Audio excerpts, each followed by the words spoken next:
Hello friends, welcome back. ഞാൻ ഇന്നിവിടെ ചെയ്യാൻ പോകുന്ന ഒരു ചെറിയൊരു പൊടിക്കൈ വിധിയാണ്. മക്കൾക്ക് പെട്ടെന്ന് ഒരു ജലദോഷമോ ചുമയൊക്കെ ഉണ്ടായിക്കഴിഞ്ഞാൽ ഞാൻ ഡോക്ടറെ അടുത്ത് വേഗം പോവില്ല. ഞാൻ ആദ്യം ഒരു ചെറിയൊരു മരുന്നുണ്ടാക്കും. എൻ്റെ അമ്മയും മുത്തശ്ശിമാരൊക്കെ പറഞ്ഞൊരു ചെറിയൊരു പൊടിക്കൈ വിധിയാണ്. അതുകൊണ്ട് നല്ല റിസൾട്ടാണ്. പെട്ടെന്ന് അങ്ങോട്ട് എന്താ പറയുക, പെട്ടെന്നുള്ള ചുമയും അതുപോലെ ജലദോഷമൊക്കെ ഉണ്ടെങ്കിൽ പെട്ടെന്ന് അങ്ങോട്ട് മാറും.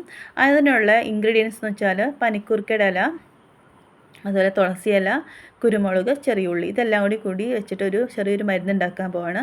അപ്പോൾ ഇതൊക്കെ വളരെ നല്ലതാണ്. ഇതുകൊണ്ട് വേറെ വല്ല ദോഷങ്ങളൊന്നുമില്ല. ചുമയ്ക്കും പനിക്കും ഒക്കെ വളരെ നല്ലതാണ്. കഫക്കെട്ടിനൊക്കെ നല്ലതാണ് ഈ ചെറിയ ഉള്ളി. അപ്പോൾ ഇതെല്ലാം കൂടി ഞാൻ നന്നായിട്ട് ചതച്ചെടുക്കാൻ പോവാണ്.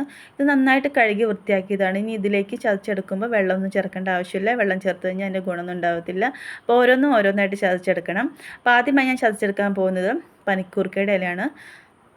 പനിക്കൂർക്കയുടെ ഇല 10 ഇലയാണ്. അപ്പോൾ ഓരോന്നിനും ഒരു കണക്കുള്ളതുകൊണ്ട് ഞാൻ 10 ഇല പനിക്കൂർക്കയുടെ ഇല എടുക്കുകയാണ്. അതുപോലെ 10 ചെറിയുള്ളി, 10 കുരുമുളക്, പിന്നെ ഒരു പിടി തുളസി ഇല. അങ്ങനെ പനിക്കൂർക്കയുടെ ഇല ചതച്ചെടുക്കുകയാണ്. അതിലേക്ക് തുളസി ഇല ആഡ് ചെയ്യാം. ഇതൊക്കെ കിട്ടാൻ പാടില്ല, എല്ലാം അവൈലബിൾ ആണ്, നമുക്ക് കിട്ടാവുന്നതാണ്. അതിലേക്ക് 10 ചെറിയുള്ളി അല്ലെങ്കിൽ കൊച്ചുള്ളി ആഡ് ചെയ്യും. നന്നായിട്ട് ചതച്ചെടുക്കുക. അതിലേക്ക് 10 കുരുമുളക്, പൊടിയായാലും കുഴപ്പമില്ല കേട്ടോ. അങ്ങനെ അതിൻ്റെ നീര് കിട്ടി. ഇതിലേക്ക് ഇപ്പോൾ ചെറിയ കുട്ടികളാണെങ്കിൽ, ഇപ്പോൾ എൻ്റെ മോൾ 5 വയസ്സുണ്ട്, അവൾക്ക് ചിലപ്പോൾ ഇതിൻ്റെ ടേസ്റ്റ് പിടിക്കില്ല, ചിലപ്പോൾ ചെറിയ എരിവുണ്ടാവും. അപ്പോൾ ഞാൻ എന്ത് ചെയ്യുന്നു വെച്ചാൽ ഒരു 1/4 ടീസ്പൂൺ ഒരു മധുരത്തിന് വേണ്ടിയിട്ട് തേൻ ആഡ് ചെയ്യും.